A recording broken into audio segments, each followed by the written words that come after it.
చిత్తూరు జిల్లా బంగారెడ్డిపల్లెలో గుండెలు పగిలే విషాదం చోటు చేసుకుంది. ఒకే కుటుంబానికి చెందిన నలుగురు సామూహిక బలవన్మరణకు పాల్పడ్డారు.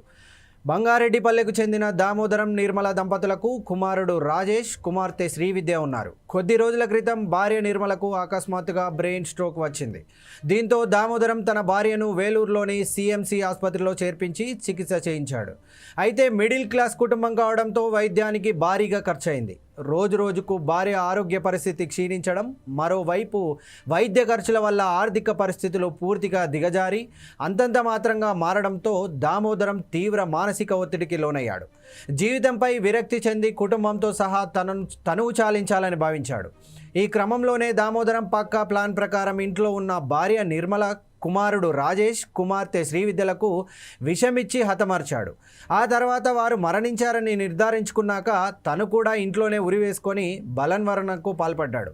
ఉదయం ఎంతసేపు అయినా ఆ ఇంటి తలుపులు తెరుచుకోకపోవడంతో అనుమానం వచ్చిన ఇరుగు పొరుగు వారు లోపలికి వెళ్ళి చూడగా నలుగురు విఘాత జీవులుగా పడి ఉండటం చూసి షాక్కు గురయ్యారు.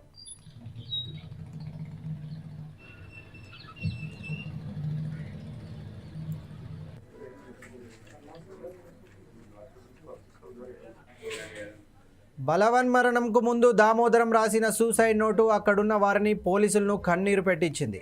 చనిపోయాక తమ అంత్యక్రియలు ఖర్చుల కోసం ఇతరులను ఇబ్బంది పెట్టకూడదని దామోదరం భావించాడు.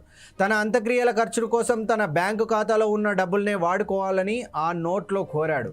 అందుకోసం ఎవరికీ ఇబ్బంది లేకుండా తన ATM card pin number, PhonePe pin నంబర్లను కూడా ఆ సూసైడ్ నోట్లో స్పష్టంగా రాసి ఇంట్లో ఉన్న టీవీ స్క్రీన్పై అంటించాడు. అయితే సమాచారం అందుకున్న పోలీసులు హుటాహుటిన ఘటనా స్థలానికి చేరుకున్నారు. మృతదేహాలను పరిశీలించి ఘటనా స్థలంలో ఉన్న సూసైడ్ నోటును స్వాధీనం చేసుకున్నారు.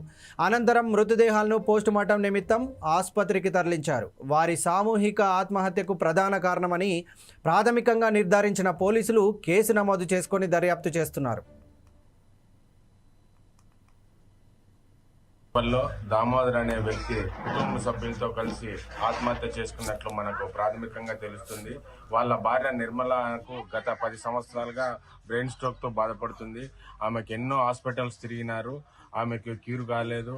ఆమె యొక్క క్యూర్ కాదు, ఆమెకు చనిపోతే పిల్లలతో కష్టమని అతను దామోదర తన యొక్క 2 పిల్లలతో వాళ్ళ భార్య నలుగురు కలిసి చనిపోయినట్లు మనకు ఇక్కడ ప్రాథమికంగా తెలుస్తుంది. బాడీలను చిత్తూరు ప్రభుత్వ ఆసుపత్రికి తరలిస్తాము. ఆ నివేదిక వచ్చిన తర్వాత తదుపరి వివరాలు వెల్లడిస్తాము. ప్రస్తుతానికి కుటుంబంలో 4 చనిపోయి ఉన్నారు. వాళ్ళను చిత్తూరు ఆసుపత్రికి తరలిస్తున్నాము.